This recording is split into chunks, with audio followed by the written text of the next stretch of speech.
Yo, welcome to the latest episode of Watch This, a special edition, Watch This Artist Interviews. I am Scoop, joined here with my homie Truth. You already know what the Already. vibes are.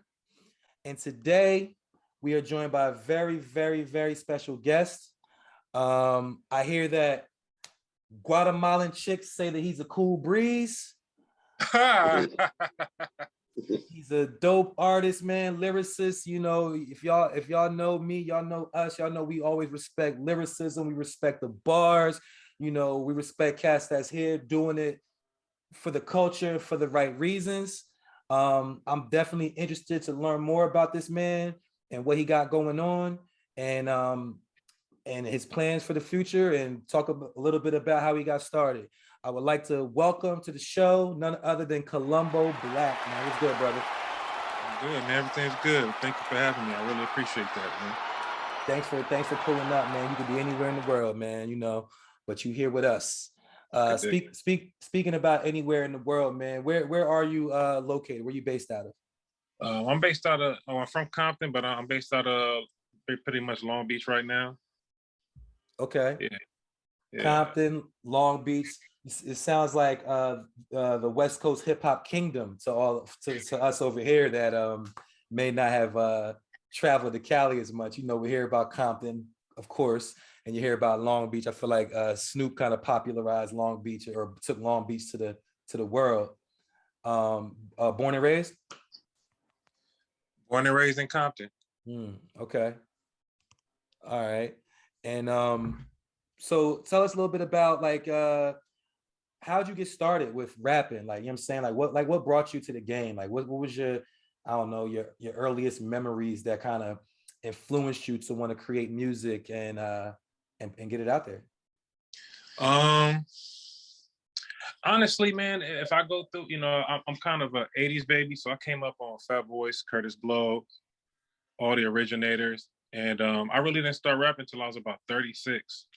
Like, I was well out of college when I started rapping and everything, but I always listened. I was always a fan. I was always a student. And I said, I just want to be able to make music the way I like to hear it. And so, and then I'd have to say it was around the time Souls and Mischief, and then later Cannabis came out shortly after that. And Cannabis was the tipping point for me. He's what made me want to rap, because it was like, it ain't no limits now. Like, you can rap about whatever you want to. And as long as it sounds fresh and it's hard and the beat go hard, and it's that simple for me, man. That's the formula. Just it's whatever sound good, and really not trying to sound like anybody else. Cannabis was a great influence in my life as well, man. Cannabis was I walked the B lock with the G lock. See, trying to get the D op on the C ops. Like, you know what I'm saying? Like, that was, right. Those freestyle, those Clue freestyle. So you being from Cali though, it's just interesting. Because the influences you named, like you said, Fat Boys, Curtis Blow. I mean, that's early. That's before like rap really spread out like in the way that it has. You know what I'm saying? Like it was a lot of New York. It was really just New York as far as like commercial rap. But eventually, you know what I'm saying, artists came up in Cali. You did mention Souls of Mischief though, like, you know what I'm saying? So, right. So I get that. I do get a lot of that from your style, like just that lyrical West Coast, you know what I mean, style, where to a casual listener, right, they may not understand, because we were so glamorized with like the gangster rap movement and things like that coming from out West, that a lot of casual listeners don't know that, that there's cats out West that barring niggas up, you feel me, like, and been doing that. So it's cool to hear somebody like you, like yourself, that kind of came up, in that cloth. I'm honestly, I'm New York at heart, to be honest with you. Like, the East Coast technique resonates with me. I was never really a big fan of West Coast music that much until you got to around maybe like the Chronic album, when you had a Dr. Dre, who, a lot of Dr. Dre stuff, he has a lot of East Coast stuff in his music. but I like the sample driven music, as you can see by the beats I choose now. I'm more of like a, you know, I like that kind of that Rock Marciano, Bodie James, Ransom, 38 Special, Benny the Butcher, that lane. You know, to me, and if I'm gonna be honest with you, I can't. Black Thought to me is probably the greatest rapper of all time. Hey, yo. Hey, and that's so crazy because um, on a podcast the other day, we was talking about new albums that came out this year, and I was sort of mad that I didn't mention the Black Thought because I had listened to it last week, and just that same feeling came over me. Like it's a lot of people with catchier styles, but as far as like just being able to rap, he is hands down the best rapper. Hey man, he's one of the very few people, and I think if you're not a rapper, you wouldn't understand what I'm saying technique wise. But he's one of the only rappers I know.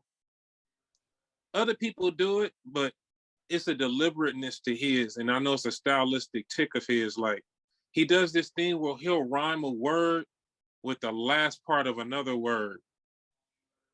So the first syllable of the next bar rhymes with the last syllable of the last bar.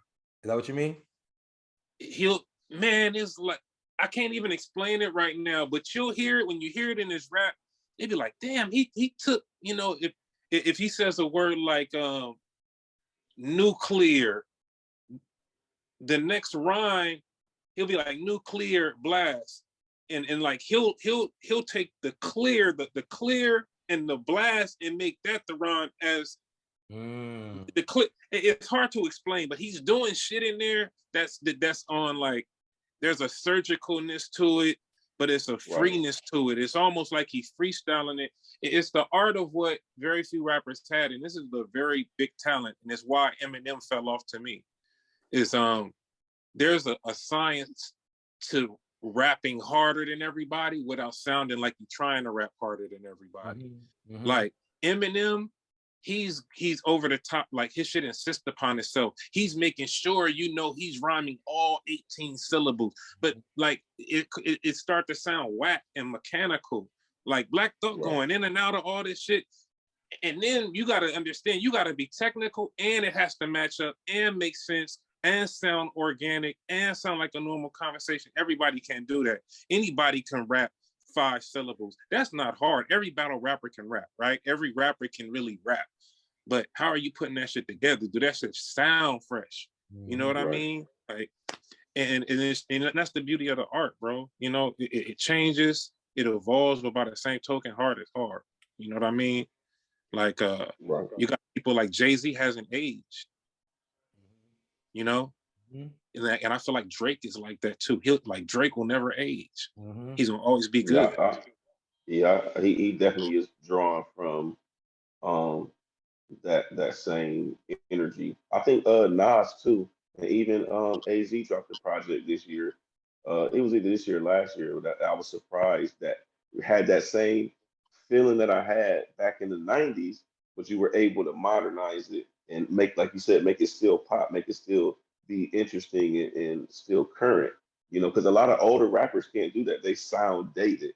You know, KRS-One, like KRS-One, like he. Oh, did y'all hear Big like, Daddy Kane's verse on? I thought he did really well, bro. Ooh, he aged very well. But you got to understand, but Kane was one of those like. He was always hard. Like his shit was already ahead of his time. He'd been doing the motis and the in-betweens. Like, you know who else was doing who was ahead of their time? Was Tretch. Oh. Bro, I appreciate Tretch so much more now. Shout out to Tretch. He was doing that shit along to all the little double timing, the motis, oh man, come on, Tretch, bro. Yeah, rappers respect Tretch on a level that a lot of, you know, casual fans don't understand. Like, you know what I'm saying? If you're a rapper, you understand how dope Tretch was, man. Shout out to Tretch. I'm being transparent. I DM Tretch today, try to get an interview. Shout out to Tretch. I'm from Jersey, bro. You feel me? Oh, no shit. Yeah, you feel me? So yeah, I would love to interview Tretch. Yo, man, thank you for that though, man. Like I love the technical talk. You know what I'm saying? Because Truth is a dope MC. I used to be, and we and we both have a similar love for the intricacies of rap. Right. And listening to your music, I mean, you know, like to me, when I listen to an artist, a lot of times what jumps out to me is I can tell what you pay attention to, like Right. like subject wise, and also technically, like technical wise. Like, you know what I'm saying? Like, oh, like you said, like with Black Thought, oh, he's riding this with that. Like, you're paying Right. attention to what? You know what I'm saying? Like, you know, and again, and because I tell people all the time, like, it's not enough if you want to be a dope MC and actually soak in your influences. It's not enough to just say that's hot. It's important to understand why it's hot. Right. Like, why is that dope? Because if you know why it's dope, then you can kind of, you know, you might be able to take a little bit of that and put it into your style and flip it your way. You know what I'm saying? Because we all got influences. Right. And we spoke about a few of yours, but I'm sorry. Truth was telling me a little bit about your history battling and shit, right? Right. Right. Yeah. Yeah, because Right. that's where me and you really first got linked. Because I was trying to get you to battle New Jersey Twerk because you was posting up mad New Jersey Twerk shit. I'm like, yo, I can link that up. Man, twerk is above my pay grade. Hey, but You you know know what I what? mean? But what's so crazy is I'm tied in. I could have really made it happen for like nothing. You know what I'm saying? I'm gonna tell you a secret. I don't know if I've ever told anybody this, but so a lot of people, with battle rap is funny because I think the people who know me who do music, they get so mad. They be like, bro, like, why are you taking your foot off the pedal so much and joking and all this kind of shit? And it's like, I'm gonna be honest with you. Number one, it's like I'm not one of these battle rappers who trying to make it big. I do it because I love the art. I like the attention. I like the footage. I can get the promo from it. That's the only reason I started doing it. But like, I respect those niggas. It takes a lot to remember that dense amount of materials. Right. And so, man, I take the ABC route. I'm just trying to make something I can remember, and I don't write nothing. So I'm just pretty much reciting it until the day of the battle. If I really took it seriously and had the time, then yeah, I think I could really do it, but I guess I don't care enough. But it just so happened, even me going at 3%, I've kind of made a cool little niche for myself to the point where I'm getting paid for battles.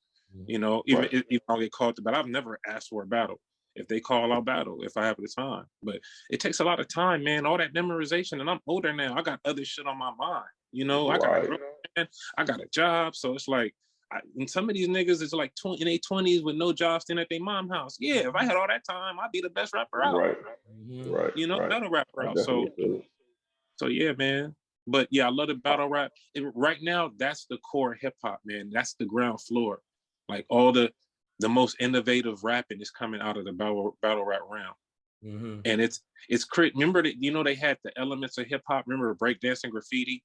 Mm-hmm. This is another element of hip hop. You have to add battle rap as an element of hip hop. Yeah, for sure. Because it's beautiful. I feel like rapping, MCing is one of the elements. I mean, I guess that, but this is like another element, a big element of MCing is being able to battle. Like, you know what I'm saying? It's a whole nother thing. MCing Yeah. is one thing, but battling and coming into an element where people are they waiting to boo you. Mm-hmm. That's a different, MC is different. bro, Pretty okay. People might boo you, but I'm talking about people that you get booed and you got to sit there through 3 rounds of another nigga talking about your mama, how you gonna kill your baby, and you got to stand there and take it, and you better say something fresher than him. That's something else. Yeah. That's something else. Yeah, that pressure definitely is on in that moment for you to deliver. Like, you know what I'm saying? And like you were saying, like just memorizing 3 minute rounds or however long, that's not, that's not simple. And to be able Bro, to recall it and deliver it with whatever emphasis you was trying to have is crazy. I'd be so nervous. I'd be so nervous because number one, that shit's on camera, so that shit gonna live forever if you choke. Now that'd be my one thing, don't choke. And then number two, it'd be all these cute girls around. Ain't nobody choking, choke and look bad in front of no women. Like, so it's a lot of pressure. You gotta understand, like a dude like Geechee, who at the top right now, he had to go into New York and battle the greatest rapper, their guy of battle rap and Murder Mook. He had to go out. Now he lost, but like, you gotta respect that. I couldn't imagine flying to New York and having to remember 3 rounds of material. And he's doing rebuttals, freestyles. Like, that shows a level of comfortability and professionalism. Like, that's amazing, bro. And these dudes are getting paid like upwards of, 5-6 figures, bro. So, Like this a business now, man. They corporate. Yeah, it definitely is. Yeah. I mean, from my perspective though, it's like you have such a fresh take, and even how you record your music, it's like I would liken you to like a Devin the Dude in a way that I could tell you could really rap about anything, but you want it to be entertaining and you could be funny and you could be all these other things, as opposed to like, especially with battle rap and even hip hop right now, niggas got a prerequisite be tough and sell drugs and gang bang, and like you take all of that out and you just make it about rapping. You know what I'm saying? Like, Well, it's still an art. You know what I mean? And you know, rap right now is like if you walk through a gallery and it's all black and white line drawings. Like that's what rap is now. Ain't no color photos, ain't no abstract, ain't no motherfucking model art, ain't no graphic design. Like you gotta have variety. And I'm at a point now, man, like it's dangerous now too. You can't just be talking any kind of way on a record and be walking around. right. You know what I mean? Right. So you gotta be responsible in that case. And I'm older now, so I have a responsibility. My mom's looking at me, kids looking at me. I'm in the community now. So when they see me, you know, so you know, even if you see the Fabian part, you know, Fabian is a parody. You know, all the gloss talk. If you really listen to it, he's making fun of it. If I was a rapper and heard Fabian, I would be incredibly insulted. But that's kind of the point. It's like, yeah, you got this how y'all sound to me. Y'all sound goofy. Like, why y'all Right. being tough? Ain't nobody having fun? You know, I come from an era when you could have a Camp Low, you could have a Diggable Planets, you could have a Right. Public Enemy. You know what I mean? Everybody didn't have to be tough. You know, Kendrick, like the last, you know, true artist we got. You know, like it's you know that shows you it's okay to be vulnerable. It's okay to cry on a Yeah. song. It's okay to say you weak. It's okay to say, you know what, I took that L. Maybe I got beat up. You know, it's funny. I used to make fun of the song Regulate, right? And I used to make fun of Warren G. I'd be like, this nigga Warren G up here singing about getting robbed. Nigga talking about if I had wings, I could fly. But if you think about it, it's like, damn, you ain't tough all the time, nigga. If you got a drop, you got the Right. drop on you. You got to take that L. Who's going to sing about that? So I look at it totally different now. Like, you know, sometimes it's okay to be the broke nigga. It's okay to be the dude that didn't get the girl because the dude, the money fucked her. It's okay to be like, where are those stories? These are real You know? people. These are real It's real people that really people. exist. So Niggas wait, out here taking L's every day, and all your raps is about how many chicks you get, and you know what I mean, who you shot. And, bro, I'm over 40, bro. Like, come on, you think, bro? I'm out here in the lounges. I'm trying to jacuzzi. I'm cooking. I got other interests. I'm in the community, so much stuff to rap about and make sound fresh that nobody cares to rap about. You know what I mean? They say niggas be getting a ride to the studio and then rapping about foreign cars and shit when they in the booth. Like, you know what I'm saying? Like, or how much bread they got and trying to cut deals with but hold on. So engineers. I mean, I know we're running a little bit short on time, and I know there's certain stuff we really wanted to get to about you. You know what I'm saying? Again, we respect you, love what you're doing. You spoke a bit about you know, your characters, the different character that you embody in your raps. Truth dug in a little bit deeper. I wanted him to ask you about some of his characters. Yeah.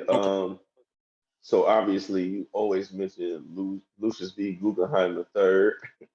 And then the most recent stuff with the Rico and Rogue Gallery. So me and Scoop was actually talking about this earlier. It's like, especially with the Rogue Gallery stuff, like you even make your tone deeper, and it's like you're clearly getting into different characters and you're portraying different characters, even in the content. Just talk a little bit about that. Well, you know, Rico is hard too, bro. But go ahead. I appreciate that. Lucius V. Guggenheim and Columbo Black are pretty much, I just like Lucius V. Guggenheim. It sounds kind of funny. It's just a name I call myself. Sometimes I'll be out in public and introduce myself as that shit. It's a conversation starter. So I just ran with it. Like I've sat there for hours. They'd be like, is your name really Lucius V. Guggenheim? I'm like, no, I'm just fucking with you. But that, you know what I mean? So I just like fucking with people like that. But now Rogue Gallery is basically, so Fabian Bonaparte is the deep voice. And he's pretty much, he's a mix of me making fun of the industry, kind of you know, the whole thing, I'll fuck your girl. You know, basically that's the thing, is telling people how broke they are and if you'll fuck their girl. And I try not to get into the gunplay, but it's all fluff and shit. And so it's kind of my commentary, but it's some of it's real because I add shit that I really do. So it's kind of flossy shit, but it's more up, but more of that. Columbo, like that's me. That's my real stuff, the more conscious stuff, the stuff, making songs about my girlfriends, about my life. That's me. That's my diary on wax. Fabian is the stuff I want to do, but I know I can't say, that I would never say. That's out of control. So he's like me being free. Columbo's the one in the cage. You know what I mean? It's kind of Clark Kent and Superman. You know what I mean? That kind of thing. So Fabian is like, yeah, I'll get on there. I'll fake talk about I sold drugs and all this kind of shit. I'm making loot off of coke, and you know what I mean? I got all this kind of stuff. I still got the gun I shot this fur with, all that kind of shit. Just goofy shit. And he lived next door to Roddy Piper at one point, apparently. You said what? I said he lived next door to Roddy Piper. Lived next to Roddy Piper. All that, and it's like whatever you could think of, bro. Like whatever's the more absurd, the better. And I have people come to me and be like, man, why don't you have this? Why don't you have a gold-plated toilet bowl? Like, okay, I'm putting that in there with the bidet and shit and all that kind of shit. With the bidet. Right? You don't hit this stuff. I'm trying to say all the shit you don't hear niggas say, talking about tax shelters and all this kind of shit. Like, it's all that advanced, sophisticated fly. And then I kind of take some of and I like that lane because, like, I really like that Rock Marciano, that Bodie James lane, like that fly shit. And that's not making fun of them, because I feel like it's a cool little lane. I like that. In the pockets, the beats, you could slow you could take your time on the beat. You ain't gotta fill every space up with words. You could take a bar off and come back and say some cool shit. You giving away all the sauce, bro. You giving away all the sauce. I'm here. Hey man, I just try to be, because I as you can see when I talk about it, I light up, man. I just love rap and I love hip hop. Right. I really don't give a fuck if nobody buys my shit. I don't care about blowing up. And that's what I think, like, a lot of my friends hate. Like, man, you need to blow.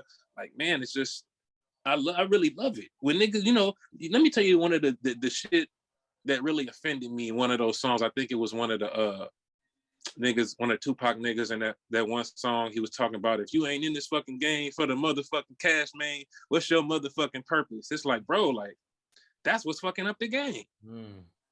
Yeah. Like, would you do it if you wasn't getting paid these enormous amounts? Would you do it because you loved it, because you're expressing yourself?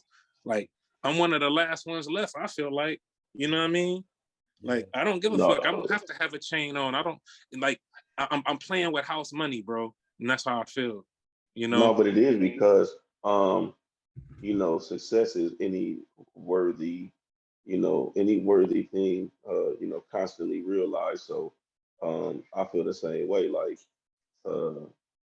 it, like you said, like you light up. Like I make beats, I write. So it's like that to me is always going to be in me. I don't need anybody to validate that feeling within me. I just I continually put out stuff the same way as you, to like, this is my gift to the world if you want to listen to it and chime in. But I'm not looking for validation. And I think it's a certain freedom of that. And you can hear that. I told my homie today, I said, I think you can rap about anything and make it sound fly. You said your spoon game was crazy and then started rapping about cooking a dish up. You know what I'm saying? So it's like, it's stuff like that to where you can tell, like, I enjoy writing, so I'm gonna write this and record it and put it out, and hopefully somebody else can. Right, and I'm gonna be honest with you, man, and it goes deeper than that. And I don't want to sound sappy, but honestly, man, like, just life itself is depressing, right? And think, life can get hard, and like, people have different ways of coping with shit. Like, some people go and they get into a deep depression, and sometimes they need pills for it, and sometimes people do drugs. Some people, guys have cars and they stay outside with their car and they shine their car and fuck with their engine all day. It's just like, if I didn't have rap, man, I'd probably be in droughts of depression, probably be done shot somebody. This shit has occupied me in such a constructive way, and I know, like, I'm never bored. You know what I mean? I'm never, because I can always I'm always inspired to make a track. And every time I'm riding around, I'm thinking of a rhyme. My life, man, I am rap. And that's no floss, no flex, nothing. Like, I am rap, I am hip hop. Like, it's no thing where I have to prove it to somebody. You know what I mean? I talk, it's in my talk, it's in my walk, everything I do, as opposed to, I don't need the fashions. I can be butt naked, I'm still hip hop. I'm butt naked looking bummy, whatever. Like niggas know, like don't start rapping butt naked though. I mean, because I don't know if I'll yeah, be like, that's not go back. I mean, you had me all the way. All jokes aside though, like, but that's the shit, bro. Like that mentality, like that mindset that you have as far as like being hip hop, being rap, you know, not needing all of the trinkets and the stereotypical look of a rapper, you know, it comes through in your conversation, you know. I mean, I know, again, I know we're limited in time, but I would love to continue to communicate with you and build with you and different things, man, because I don't know, man. I just think you, me, Truth, and we have two other co-hosts on our show that couldn't make it tonight, but we kind of are doing this all for the same reasons, you know, and it's just incredible to hear someone that does it at your skill level that's doing it for those reasons, man. You are incredibly talented, bro. Like you got it. Regardless of what your own, because you cannot see yourself through our lens, Right. anybody else's lens, right? So I'm telling you what you look like to me. You know what I'm saying? Oh man, I appreciate that. I appreciate that. And the only reason I feel that way is because I love this shit too. You feel what I'm saying? I love this shit. So when I see it and I recognize it, it's like, oh, nah, this is it. This guy got it. Before we get out of here, do you have any new projects you're working on putting out? Anything that you want to promote or tell people that's coming out soon? Oh man, well, like you said, you know, all my materials at columboblack.bandcamp.com. Like you say, Rico, that's out. That's the latest one. I got the two Miss McGloys.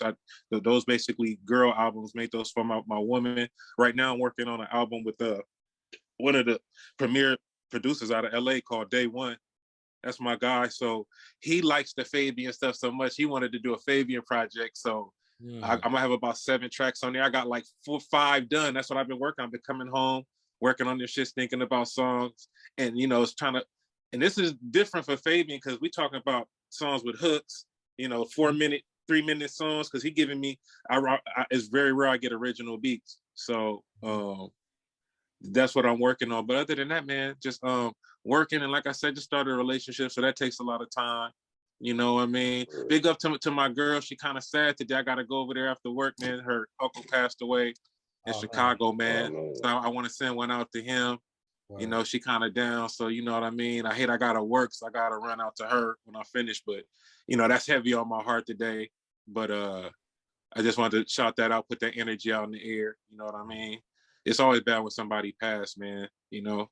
Yeah, it's never whoever it is, you know. I hate to hear about it, even if I don't know. That's the thing I hate, you know, before I go, like, I really hate when somebody passes away and like online people are all like, oh, you didn't care about it when it, man, that's not the point, man. Like, that's the problem with the world. Like, you're not allowed to be empathetic. That's kind of the problem with our culture. You're not allowed to be vulnerable, right? At all. At all, right? You can't say nothing or nigga pausing you and you, no homo. Oh, nigga, you ain't nigga. Like, oh, God damn. Like, I can't do nothing. I say hello to a nigga. That nigga said pause. Like, damn. Oh man, you're fortunate that one of our co-hosts is not in here right now because he might have He the pause police. Like 4-5 times. I'll be on this neck. I'll be talking about all kinds of nuts and shafts. Oh yeah, we do. We don't give a fuck. Well, look, man, Columbo Black, man, I want to thank you for pulling up today, man. We wish you well. Again, you know, we'll be in touch, man. Any way that we can support you, anything we can do, man, to help push this movement forward, to push the art forward, man. We're all here for that, man.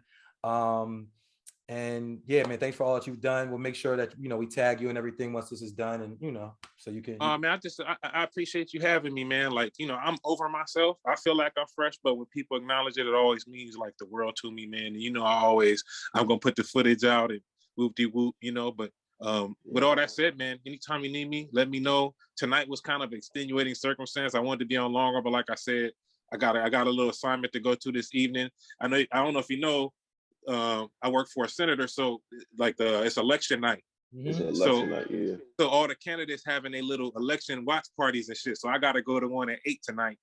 That's why I got my, you know what I mean, got the peacoat and tie on and shit. Yeah. Then I got to haul back out to see my girl. You know what I mean? So that's why. But any other time, man, let me know you need me, man. We could chop it up, continue talking what we talk about, chop it up about current events or rap, man. I'm always down, bro. Watch this.